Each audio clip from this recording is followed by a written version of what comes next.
Capítulo 45. El señor Exeomo. Vengan sordos, vengan ciegos, vengan mancos y tullidos. Siempre había oído hablar del señor Exeomo, quien se encontraba en el pueblecito llamado Plan de Raspadura, a donde él acudían ciegos, mancos y tullidos venidos de ciudades y aldeas de todo el mundo. Aprovechando su presencia, referían a menudo los milagros del señor Exeomo. Fulano de tal, ciego de nacimiento, había recobrado la vista al encender la primera vela del Señor en la capilla del Plan de Raspadura. No sé a quién llegó a cumplir su promesa, caminando con muletas. Pues bien, dicho fulano regresó a su tierra, más tarde volvió, andando con sus propios pies, las muletas cargadas al hombro para que sirvieran de aliento a los enfermos. Bajo al santo una muletica de oro en señal de agradecimiento. A quien se le secaba un brazo y se le curaba, aquel obsequiaba un bracito de oro o de plata. Otros ofrendaban ojos, ojeras, orejas, si el milagro había hecho ver o oír, sino collares, prendedores, anillos, zarcillos, pulseras, todo fuese de oro y plata únicamente, fuese adornado con perlas o piedras preciosas. Muchos se pasaban la vida sometidos a privaciones, incluso a dejar de comprar 4 onzas de arroz o una sardina o un banano para matar el hambre con tal de economizar. Podía hacer durante varios años lo necesario para el presente del Señor. Así, el señor Exeomo había acumulado un tesoro incalculable. Si en vez de joyas sus fieles le daban dinero, este servía para embellecer su altar y continuar la construcción de la iglesia de Raspadura. No pasaba día sin hablar en la casa de nuestro viaje a Raspadura, de manera que yo me mantenía listo, pues me parecía que ya mismo por la tarde o la mañana siguiente nos iríamos. Pero en verdad el instante de embarcarnos se prolongaba con una lentitud angustiosa. ¿De qué dependía aquello? Yo sufría, callado. La historia del señor Exeomo era como un cuento. Le brillaban los ojos a mi tío Juan. Su voz nos dejaba boquiabiertos al referirnos la aparición del señor de Raspadura. Una viejecita que ya no tenía nadie en el mundo vivía sola en su cabaña a la orilla de la quebrada Raspadura. Tenía el cabello blanquito, blanquito, de canas con una mota de algodón. Desdentada, hablaba como si estuviese mascando una pelotica de jujú. Casi ni se le entendían las palabras. El cuerpo, tembleque, caminaba. Ya me caigo, no me caigo. A veces, si acaso alguno se acordaba de ella, porque así es la santa humanidad, le llevaba un bocado de comida. ¿Cómo está madre, abuela?, le preguntaban. Aquí, como la hoja seca, respondía. Una mañana provista de su batea, su mate jagüero, sus cachos, desde muy temprano se fue la viejita, con un traguito de café en el estómago, a buscar su madre de Dios, a ver si se la encontraba por ahí, trabajando mina, mazamorreando. Estuvo todo el santo día cateando, por aquí, por acá, más allá con el agua hasta la cintura. Al caer la tarde, entre oscuro y claro, la viejita, rendida, bostezó y llenó la última bateada de tierra, porque hasta ese momento no le había cogido ni un grano de metal. Lavó esa última bateada.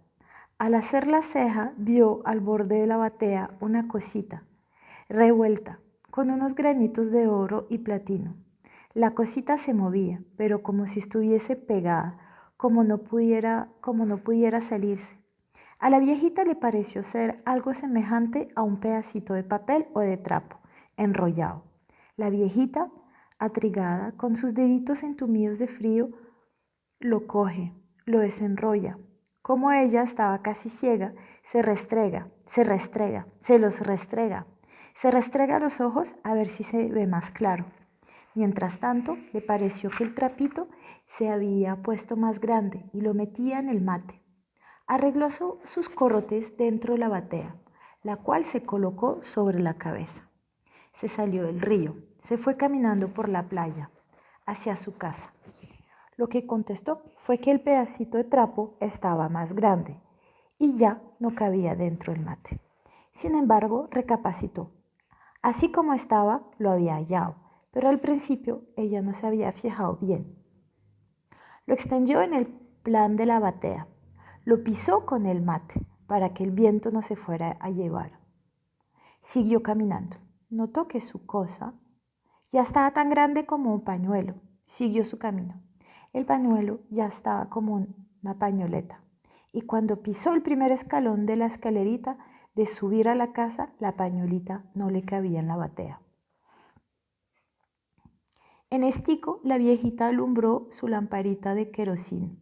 El trapo, convertido en una mantilla de lienzo completamente mojada, tuvo que colgarlo en una cuerda de secar ropa. Con la mañanitiquita, a la vieja le pareció ver en la tela algo pintado, como con carbón, de la punta de un tizón apagado. Cada vez que la vieja lo volteaba a ver, el dibujo se iba haciendo más y más visible. Antes de las 12 se distinguía un retrato, pero borroso, y a las 12 en punto ya estaba patente la imagen del Señor, pintada con colores. La vieja lo llevó al pueblo para enseñárselo al sacristán, el cual, maravillado, lo metió a la capilla. El asunto se quedó así hasta cuando el señor de Raspadura comenzó a hacer milagros. Curaba paralíticos, los mudos los hacía hablar. Repetidas ocasiones le ocurrió al sacristán entrar a la capilla durante el peso del día y no encontrar al Señor. En cambio, por la tarde, a la hora de la oración, lo volvía a topar, todo lleno de barro, como si hubiese estado trabajando mina. Su fama se fue creciendo, porque nadie puede tapar el sol con la mano. El cura párroco de Ismina, capital de la provincia del San Juan, pidió le llevaran al Señor para conocerlo. Y cuando el sacerdote vio semejante maravilla, decidió conservarla en la iglesia parroquial. Los comisionados de Raspadura protestaron, pero ante el poder y argumentos del presbítero cedieron y regresaron tristes a su villorrillo, el cual recibió la noticia con indignación. Al día siguiente el Señor reapareció en su capillita pobre Raspadura. Se devolvió él solo. El cura de Ismina se alarmó, se trasladó en persona al plan de Raspadura, dispuesto a llevarse al Señor. Costaré lo que costaré. El pueblo se opuso, el ministro de Dios insistió, y cuando se propuso sacarlo a la fuerza de la iglesita, el Señor se creció de suerte que no cupo por la puerta. El comentario llegó a oídos del arzobispo. Este despachó a un pintor para que lo pintara, dejara la copia en Raspadura y le llevara el modelo. El pintor lo pintó tan perfecto que no se sabía cuál era uno ni cuál era el otro. La única diferencia consistía en que el uno era nuevo y el otro era viejo. La gente Raspadura preferirá el nuevo al viejo, naturalmente, había comentado anticipadamente el arzobispo. Cuando el pincelito metió al viejo señor dentro de una caja de hierro que llevaba lista para ello, ya se estaba murmurando que los fieles planeaban lincharlo. No hubo sangre porque los ancianos del pueblo aconsejaron acatar la propia voluntad del Señor. Horas después de haberse marchado del plan de Raspadura, todavía en camino, el pintor sacó su llave, abrió la caja y en ella encontró fue el cuadro que él mismo había pintado con su propia mano. El Señor, el viejo, ya había reaparecido en su capilla y se dice que estaba bañado en sudor. Más tarde, cundió la noticia que al pintor se le había secado el brazo derecho. En otra ocasión, un dibujante de buena fe reprodujo el óleo para conservarlo él en su propia morada, por cariño. Quizá debido a lo noble de su intención no se le vino encima una desgracia, sino que no pudo llevar a cabo su empeño, pues a medida que ejecutaba la obra íntegro, todo el trabajo se le borraba. Y se fotografiaban al Señor. La máquina se dañaba y el rollo se velaba. Por otra parte, a sus pies, el señor Exeomo tenía escrita una oración. A causa de experiencias nefastas, está absolutamente prohibido aprenderse dicha oración o copiarla, fuera de ser casi imposible retenerla siquiera un instante en la mente. A muchos, al hacer ese esfuerzo, les dolía la cabeza. Había personas que alcanzaban a aprendérsela. Tan pronto como salían de la iglesia, la olvidaban. Los más necios sí seguían recordándola, pero únicamente hasta llegar a la casa, donde enloquecían.